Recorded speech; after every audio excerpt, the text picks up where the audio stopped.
Today, I'm taking over Manchester United and not stopping until we repeat the success of '99 and take home a treble. This ain't a normal rebuild, people. The goal is to build an elite squad, a global superpower for the ages ASAP, and kick a no-face generic Ten Hag out of the hot seat. Our job is going to be fixing the current problems that this institution is facing right now, and let's be honest here, it's a shambles. The team I want to build is going to have character. They're going to withstand the pressure and not fumble when it's crunch time. For real, we've got a mammoth task on our hands here. Like, there are so many off-field and on-field dramas to address. It just seems like the situation and drama just escalates every season at Old Trafford. Onana's had a shocking start. Varane and Martinez are both injured. Anthony's just had all these allegations thrown at him. Højlund needs to start firing ASAP, and this midfield is on its last legs. We have the Jadon Sancho situation. His clashes with Ten Hag aren't going unnoticed. We still have Harry Maguire in our ranks, and we need to manage a bunch of upcoming youth prospects rising through the ranks like Shoretire, Hannibal Mejbri, Pelistri, Kobe Maino. It is going to be a supreme balancing act here under Sir BCHD. We're trying to deliver results and guarantee success ASAP, as we already have around £211 million to play with this summer. We're making our intentions clear here. I've already sorted out the loan list and the transfer list chopping block that we're ready to execute in this market, because we've got a lot of players here that need to be shipped out. In fact, United's famous youth academy aren't doing us any favors here either, as the best talent in this team, he has 73 to 94 potential. It's like they're trying to throw us the next Haaland. Simon Christensen, the 16-year-old Norwegian up front, high defensive work rate, so you already know he's just destined for failure. The removal of the homegrown talent is going to make this a lot harder. Not really gifted much, to be fair, but thankfully, we've got a talented roster on paper to get the job done. You already know we've got to hire a sufficient coaching staff just to teach these lads how to play ball again, how to actually work as a team. Copping L's to Crystal Palace, Galatasaray, the Red Devils are down in the trenches for real, because there's no need to fear, United fans. Wing play ball is here. It's the first player out of the exit door, no longer in our future first team plans, and that's got to be Jadon Sancho. He's the main cause of all the drama this season in real life, and he's out playing pro clubs with my buddy JCC. If Ten Hag ain't having it, Sir BCHD ain't having it, mate. See ya later. He's back packing his bags for the Bundesliga, joining RB Leipzig for £53.4 million. It's another player who's been in the headlines for all the wrong reasons. Anthony, you know, I can't do it. Too many allegations are coming out. Even though they bought the Brazilian for over £80 million from Ajax, we are selling him off, plus Victor Lindelof, as the Swedish Iceman joins Monaco for 17 mil. Another sale off to the Bundesliga, this time Borussia Dortmund for 58.5 mil.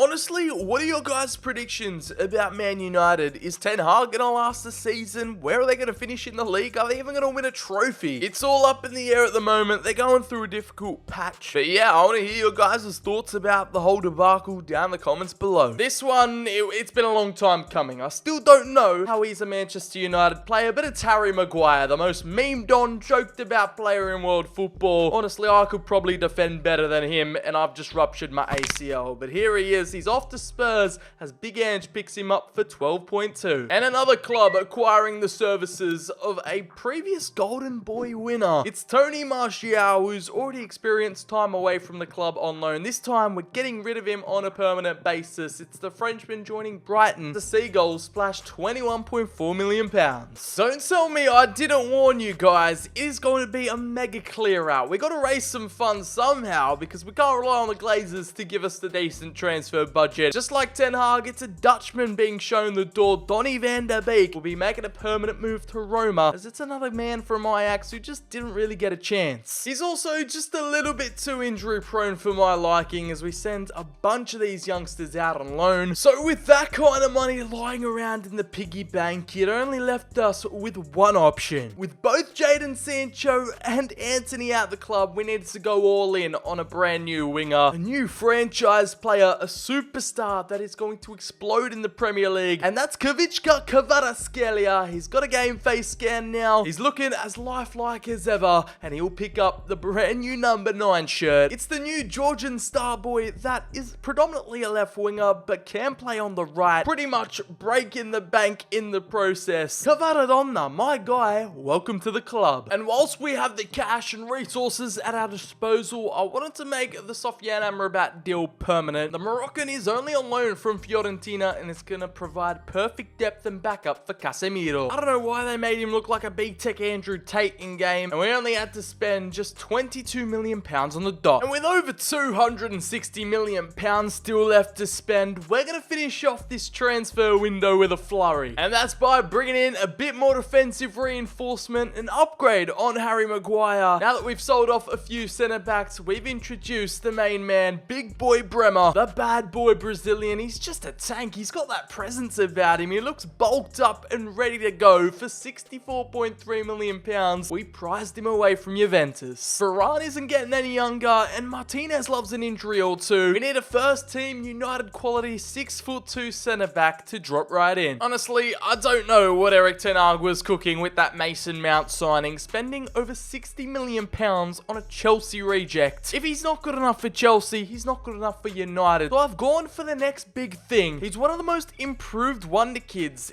from FIFA 23 to FC 24, and that is Gabri Vega, who made the shock move to Saudi Arabia. We're gonna save him from the clutches of Al Ali for £36 million.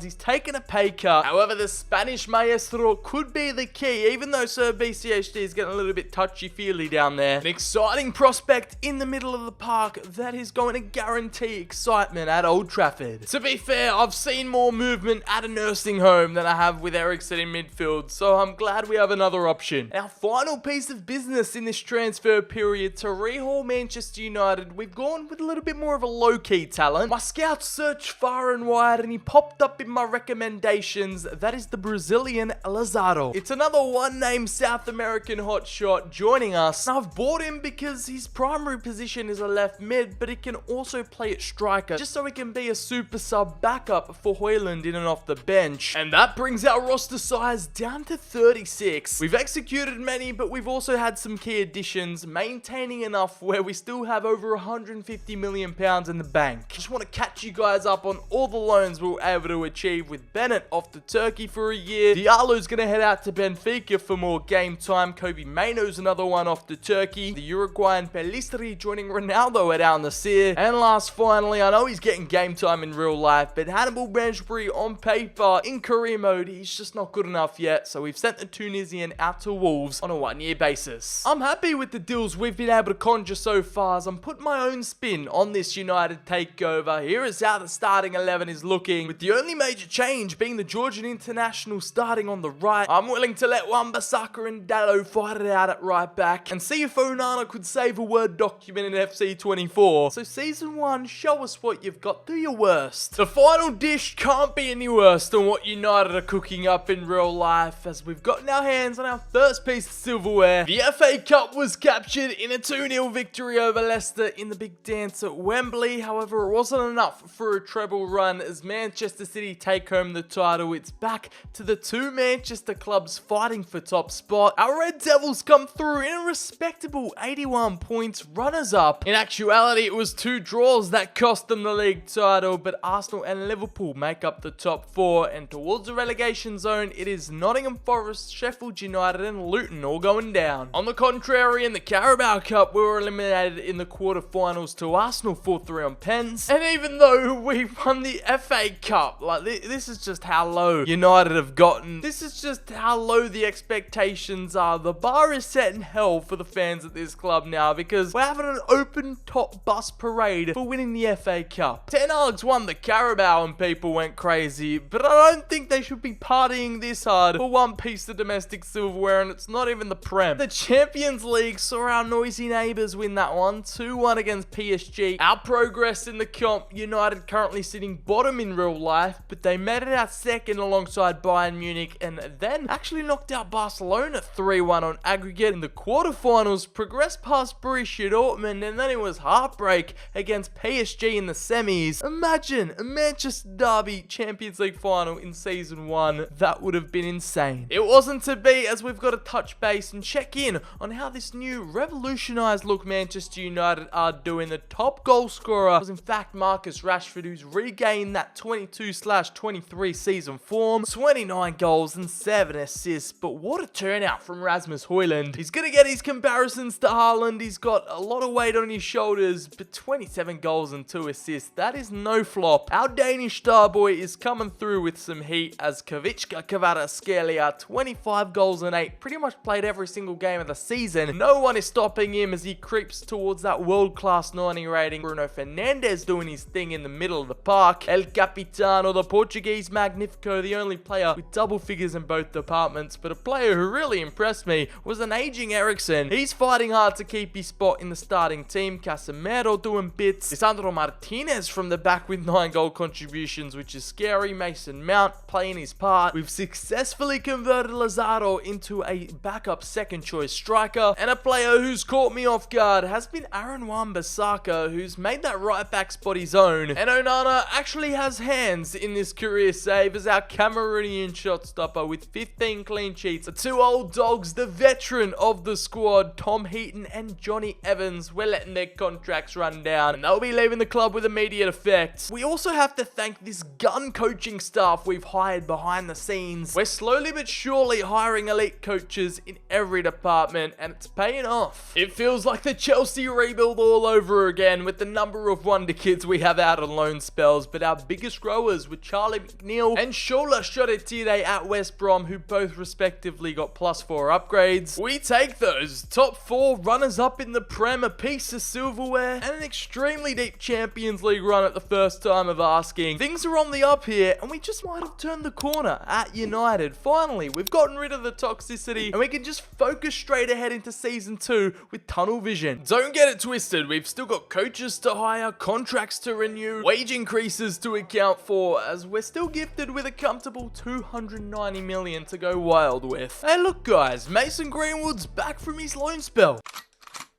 The game's the game, lads. The only fighting these guys are going to be doing is on the pitch. Now, the goal for Season 2's transfer window is to put the Glazers' money to good use. Unfortunately, they still own the club. We have to operate through them and actually sign players that fit the system. It's good to have quality in depth, and that's exactly what Mohamed Kudus will provide for us. Purchasing him from West Ham for 44.5 million. He not only can do a job at right wing, but can also be a backup option and a plan B for Bruno Fernandes. We need to implement some units to build up our second squad and just boast depth in every department, and that's exactly what we're going to cop here with Christian Romero. Varane, he's had his moments of quality, but he's hit or miss. He's unreliable, and after a couple years at Spurs, we're going to bring home the World Cup winner, the Argentine, for £47.1 million and poach him off Big Ange. Come on, my guy, you're linking up with your fellow countrymen in the back line, joining the biggest club in the world. You can show a smile. Like I put out there, the spending won't stop. We have got the cash available, and it's always good to have a plan B, a plan C, as we are obviously trying to gun for the treble like Man City and respond back to their success in 2023 as soon as possible. That's why we're bringing in a backup left back for Luke Shaw. We've had to trade off a fellow Brandon, big boy Brandon Williams, plus £33.8 million for the Spaniard Fran Garcia, with the Real Madrid Academy players' arrival leaving us with just enough money to splurge on a big man. And that is the World Cup hat-trick hero, the Portuguese powerhouse. He's a presence in up front, and why did Casemiro look like he aged 50 years? Nevertheless, we won't take the spotlight off him on his special day. Welcome through to Old Trafford, the brand new Red Devil, Gonçalo Ramos. A fee of £60 million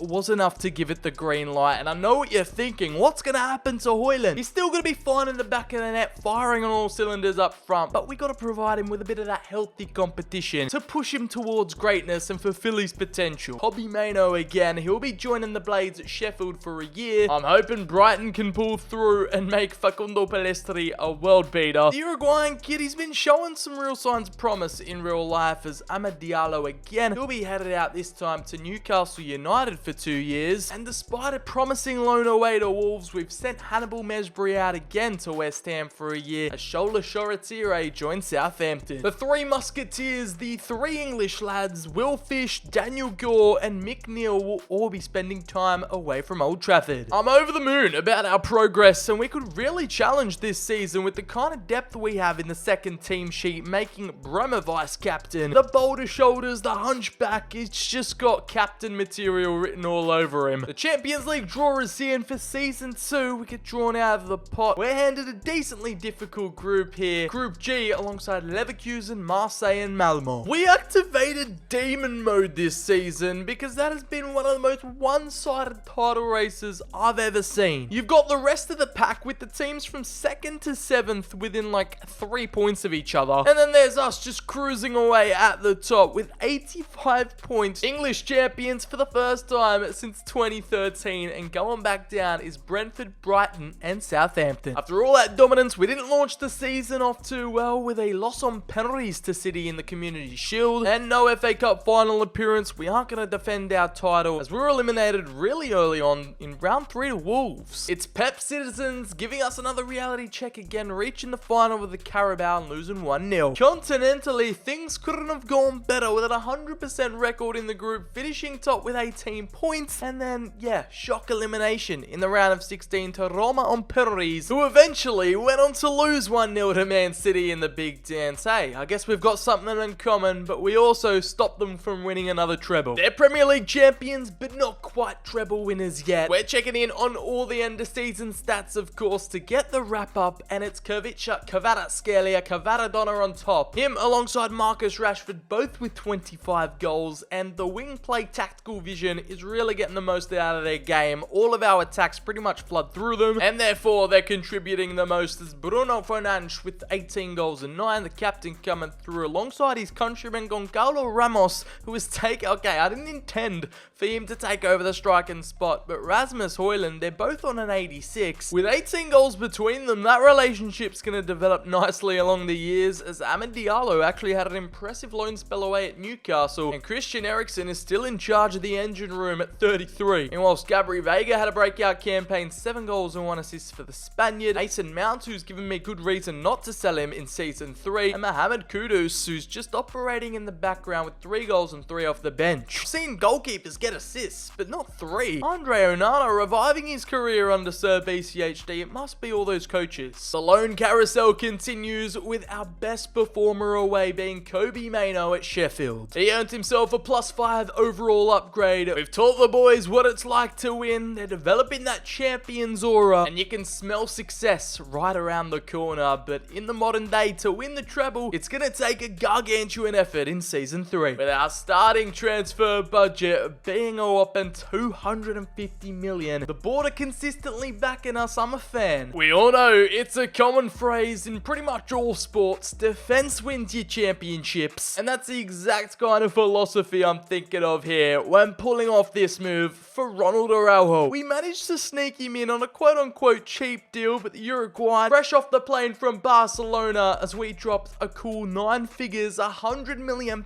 on the button to force Barcelona to sell and lure the world-class defender over to the Prem. He can play it right back, and my goodness me, that United kit looks decent with the golden lion on the sleeve. Look, I thought we weren't strapped for cash yet, but it'd be fun to get one of these, overpowered free agent regens in the team. And you know what? We've stumbled across a perfect backup goalkeeper for Onana. It's going to be a buff Portuguese shot stopper. Our new number 1, Duarte Branco, arriving on a free. And he's coming through with an 84 rating. Don't you worry, he hits shoulder day, he never skips chest, and he literally is about to explode out of that shirt. It's come to that moment as treble contenders, we need a statement signing. We just have that kind of pulling power, and we're re-establishing United as a global threat. Lads, step back, your saviour is here. Manchester United being resurrected right before your very eyes, because we have secured the signature of one of the hottest prospects, in-demand golden boy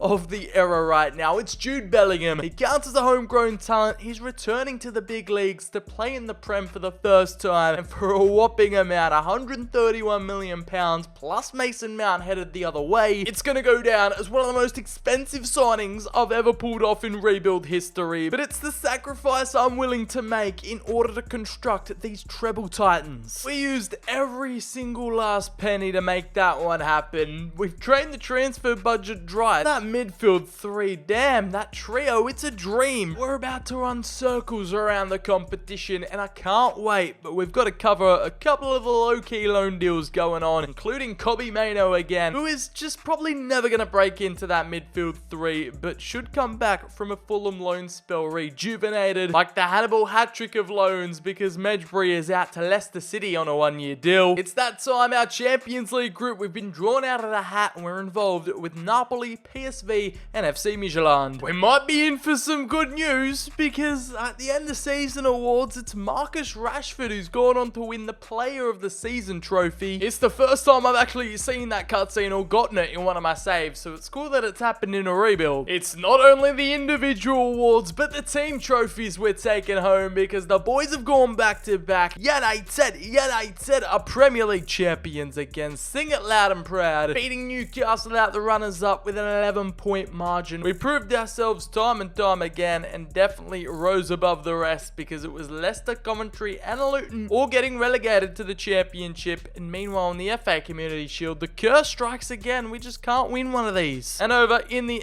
FA Cup, it was early elimination in round 5 to Bournemouth on pens. And the Carabao Cup saw us fumble the bag at Wembley in a 2-1 loss to Chelsea. It was the Champions League, where again, it's literally flawless in the group stage. 18 points, 6 wins out of 6, and around a 16 game, okay, we brushed past Real Betis in a 6-4 high goal score and thriller. Then it was a narrow aggregate loss to Inter Milan, who made it all the way to the final, only to get crushed by PSG. We shot our shot and we broke the bank. Our team is just absolutely cracked. We're stacked in so many departments, I don't even know where to improve it come campaign number 4, but clearly they're not good enough yet to win the treble, as Marcus Rashford's 39 goals and 7 assists in all competitions have made him an absolute star. In his prime, balling out at his boyhood club, you love to see it, but it was Bruno Fernandes who came through with a stargazing 31 assists and 23 goals. 54 goal contributions in 58 appearances. He's definitely a Portuguese Magnifico, no doubts about that. Højlund, I told you he'd relish in the moment. He'd take that starting striker spot. He's risen above Goncalo Ramos in the pecking order, with the Portuguese only scoring 6. And the new boy, our record-breaking transfer, Jude Bellingham, who I've gifted the captain. He's captain fantastic in there with 30 goal contributions. Cavaradonna, again, with another consistent numbers. He's putting up that world-class production. We need to transition out the old guard and introduce some new replacements, as Andre Onana came through with 15 clean sheets. Our best player out on loan was a tie between Shola Shoretire at Southampton with a +3 and Daniel Gore balling out in France in Montpellier. We've got no worries waltzing the Premier League, but it's all those other competitions where we're just failing to get a grip. So we've got to knuckle down come season 4, invest in the right areas, splash as much cash as we can, and deliver a sumptuous Mancunian treble before it's too late. Turns out me and Casemiro were on the same wavelength, because he actually submitted a transfer request anyway. So good riddance, lad. On his off days, he looks like a kebab shop owner, and he'll be joining the other side of town. He's this little snake out here, the trader,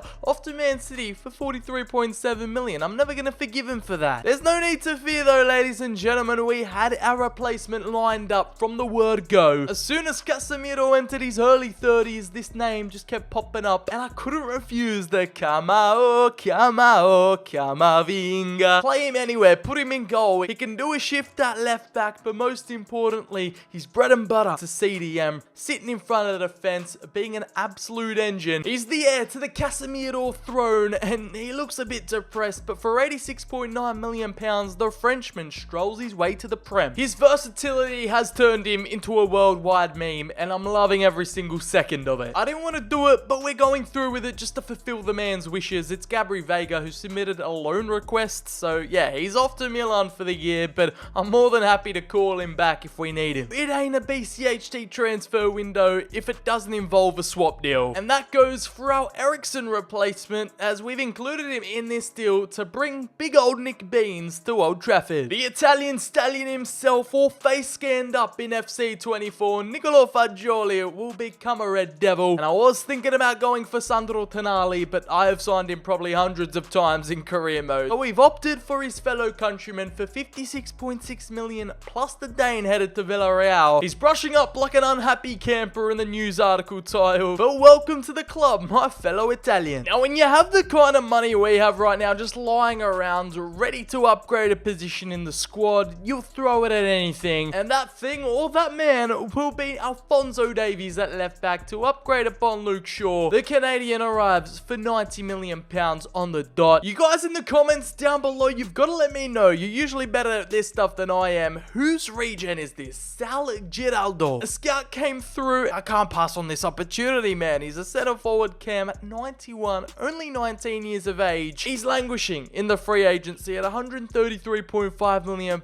It's a no-brainer. The seemingly world-class Ballon d'Or potential wonder kid will be arriving through the doors. I don't know how much game time he's going to get, but when your aim is to win the treble and conquer everything, you've got to take extreme risks and extreme measures. Whether he's worthy to take over Højlund or Bruno's spots, that's still up for debate, because in our fourth campaign, in our fourth attempt, we're going big or going home. Even with this mega squad, I'm going to try and discover how hard it is to win the treble, because it's hard enough winning the Champions League, but every single competition, yeah, that's just a different realm of difficulty. I swear down, this team is an actual cheat code. The Prem is just a walk in the park for them as they racked up 99 points. It was the three-peat, back to back to back. The Red Devils are back in their glory days era and pipping out Man City to the title. It was an 18-point gap, so mind it. English champions yet again, with Brentford, Burnley and Watford getting relegated. It was actually an FA Community Shield win as they absolutely ripped Man City to shreds 4-1. That's 2 pieces of silverware, but we all know like the proper treble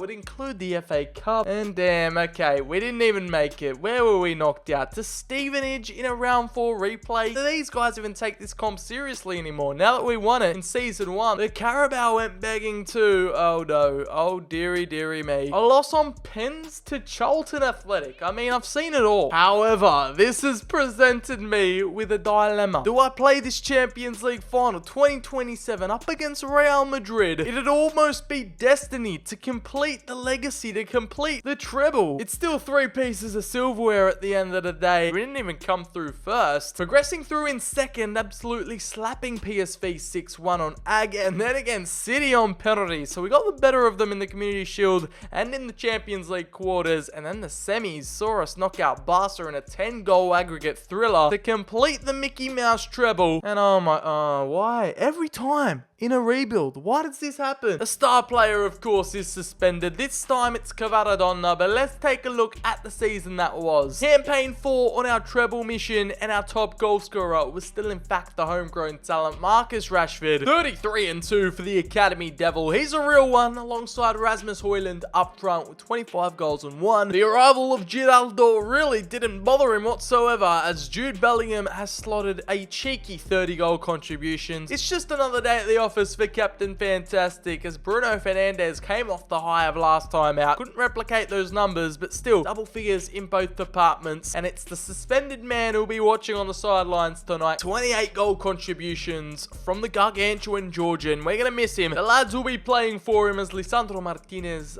10 goal contributions as a centre back is just wild. Kudus might get a start in tonight. 5 goals in 17 appearances, as Sal Giraldo just ended up being another piece of the puzzle with 4 goals and 2. And the rest of the team, just a quick recap. We also had another new boy, Kamaving's doing his thing. Majoli had a little bit of a cameo too, and Vega out on loan. I actually want to call him back just so he can experience the Champions League final tonight. I don't think I've ever had this in a rebuild before. 1, 2, 3, 4, 5, 6, 7, 8, 9 players rated 90 rated or higher. It's fair to say that United are back. It was written in the stars really, as our most expensive man, our most valuable asset here. It's Kvaratskhelia, and he won't be featuring tonight, but his final market value 167.5 million. You start to run out of words to describe this absolute behemoth of a team. They're going to take the game head on in a blockbuster clash, as that's how Real Madrid are lining up, with a random regen at cam, 2 wingers deployed at striker, and at the old boy Brandon Williams at left back. What is Don Carlo Ancelotti cooking over here? It's a battle of the X's tonight. There are storylines all across the pitch, but most importantly, importantly, the lads are in the mood to secure that treble. Oh yeah, the stage is set. You only get like 5 seconds to drink in the atmosphere. The fans are rolling in, they're packing out the stadium, and Real Madrid will get proceedings underway. Alphonso Davies, who takes one down in the process. Rashford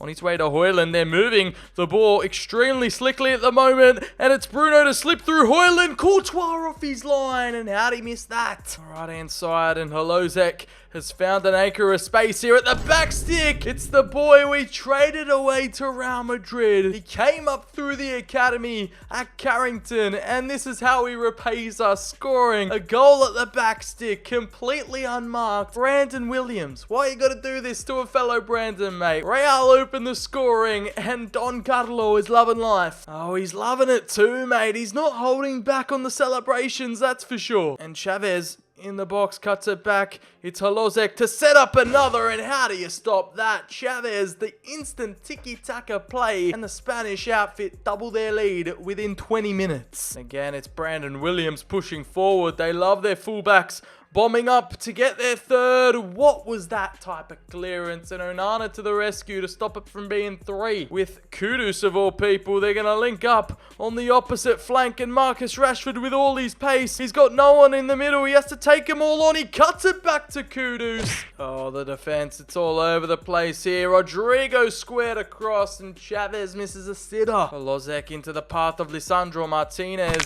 and Araujo gets taken down by Rodrigo. Referee, have a word with him. Taken out from the back. The man could have been killed. What's it gonna be? It's gonna be a red. Get out of here, Rodrigo. Say hi to the ice baths for me, kid. We head into the sheds at, not the most favorable position, but it's only 2 goals. 10 v 11 for the next 45. It's a salvageable position. Kudus cuts it back. We've got Bellingham inside to Bruno Fernandes, who sees the hole, and the Portuguese will just unload. A target from the set piece. It's going to be Rashford from the header, and he hits the side netting. And Valverde back inside to Tchouaméni, but Onana was equal to it. Camavingas against his former club steals the ball back well, and now it's starting to open up here. Bellingham outside to Kudus, is going to cut back in, and all of a sudden the Ghanaian is controversial, but we got to make some changes here. We're bringing off Højlund for Garnacho, and we're shifting Rashford to striker as the Argentine will hop in at left wing. That's what Sir BCHD gets paid to do, these tactical decisions to win the game. And Rashford inside, it's going to be Kudus again to spoil the party, but Garnacho halves the deficit literally with his first touch of coming on the pitch, and the kid already looks exhausted. But get the ball out the back of the net, son. We've got a final to win. Courtois, who's been a parry merchant all night, that's all we needed though to get us back in the fight. It's high pressure moments like this where boys like Bellingham need to deliver. Sees it open up for Kudus. We have options in the middle here. Kudus was trying to find it in the middle, and all of a sudden Garnacho. There's not much time left. The clock is against us, and Rashford needs a 1-2 here. Garnacho, and Real Madrid committed too many men forward. It is Alejandro Garnacho. Whoa. What the? One last chance. One last chance. Nope. Are you serious? Referee blows it there. Oh my God, bro. I don't know what the Champions League final script writers were doing, but I don't even know what happened in the last 5 minutes of that game. I just want to forget about it. I just want to move on. Clearly, it just wasn't our night. Some say you got to lose a final to win a final, and I feel like that was just the case here. Against the lackluster Real Madrid, we have fumbled at the final hurdle. The Galacticos do a job on us, and it's back to the drawing board for Season 5. So even if we did have ice running through our veins, the treble wouldn't even shown up on the top pus parade, because it's only coming through with the Prem title, the Community Shield, not even worthy to be celebrated. It's only the league trophy that's been showcased, so I would have been dubbed anyway. I am so confident that I'm not even going to touch anything for Season 5, because if this team, with all this quality, with all the backup, can't even win a Mickey Mouse treble, yeah, there's no hope. Call me cocky, I don't care. I've got faith in the lads. Forget me actually playing the big game finals. It's a bloody sim to glory now, baby. We're half a decade deep with this team, built one of the best teams in career mode history, and I swear, if the treble's not on the cards this season, I'm gonna throw hands. It's a simple matter of fact, 4 Prem titles in a row, English champions with our eyes closed. However, in the other competitions, we beat out Liverpool 4-0 in the Community Shield, but that doesn't really count. We've got an FA Cup final, a winnable one, up against Fulham at Wembley, and then a Carabao Cup, which we did win 3-1. Chance for a domestic treble treble, but Champions League wise, continentally. Okay, to date with destiny, PSG in the big dance. We remain undefeated in the group stages. We took down Juventus on penalties in the round of 16, progressed past Bayer Leverkusen, and then in the semis met our maker. We unleashed our revenge on Los Blancos. This is do or die right now, guys. I knew it was going to be tough, but these rebuild rules have really tested me. First up on the clock, it's the FA Cup final. 2 pieces of silverware, 2 games to claim them, and the treble to complete here as the OGs Rashford and Fernandes on the board to win in a 2-1 thriller. We're going to prove our pedigree. This ain't no Mickey Mouse type treble. We're going for the real deal. I want to see all 3 displayed and showed off on that trophy bus celebration, but we've got to take care of business against PSG here. Back-to-back Champions League finals, they're coming through with a squad of dreams. They're probably even tougher of an opponent than Madrid was last year, but we're going to go ahead and quick sim this at the Bernabeu, and it's United. This time Cavadonna starts, and he gets the winner there. Højlund on the score sheet too. A cheeky brace from our Great Dane. There we have it, champions of England, domestically conquered Europe. There is no argument to be made here. We are the best. We've proven our point, and it was only a matter of time. There we have it, the proper wait, oh no, they've got all 4. Damn, I didn't realize there was that much room on top of the bus. But every trophy is getting a run out today, and it's soaking up that Manchester sun. We have the Carabao Cup involved as well, so not only that, we waited one more season to go ahead and win the quadruple, baby. DJ, spin the track, get the tunes pumping as Sir BCHD is united with a whopping 4 pieces of silverware on that bus. I'm surprised the tyres haven't popped yet, but surely we're going to take a look at the team for one last time, see what kind of numbers they put up. Who was the top goal scorer, and why do I even ask that question? Of course, it was Marcus Rashford at 36 goals and 7 assists. Højlund, the out-and-out striker who only knows how to find the back of the net. 2 for him in the Champions League final. He popped up in the big game, and a man who maybe if he started against Real Madrid in the Season 4 final, it would have been over and done with, but it wasn't to be. It was 24 and 8 for our Georgian superstar, and Bruno, he's starting to go on the decline, but 21 and 15, double figures in both departments for not only him, but our captain Jude Bellingham. This goes down in channel history and Rebuild Hall of Fame. This is one of the best teams I've ever constructed. And I might be a teeny little bit biased, but goddamn, they deserve that treble after all they've been through. It was only a matter of time, and let me know down in the comments below, what other rebuilds do you want to see on the channel? Is there any more rules and restrictions do you want me to apply on myself? As Onana snuck his way into the world class category with a 91 overall, still only racking up 13 clean sheets though, with our highest valued player, of course it's Cavadonna. Nevertheless, that's been the treble United rebuild done, dusted, finito. Now you can all stop asking me where the Man United rebuild is, because we have come through, saved the day, and established an unprecedented legacy. If you've made it this far, drop the video a like down below, hit subscribe, turn on the notifications, watch some more FC24 rebuilds while you're at it. As I've been Sir BCHD, have a great day, thank you for watching, I'll catch you all in the very next video.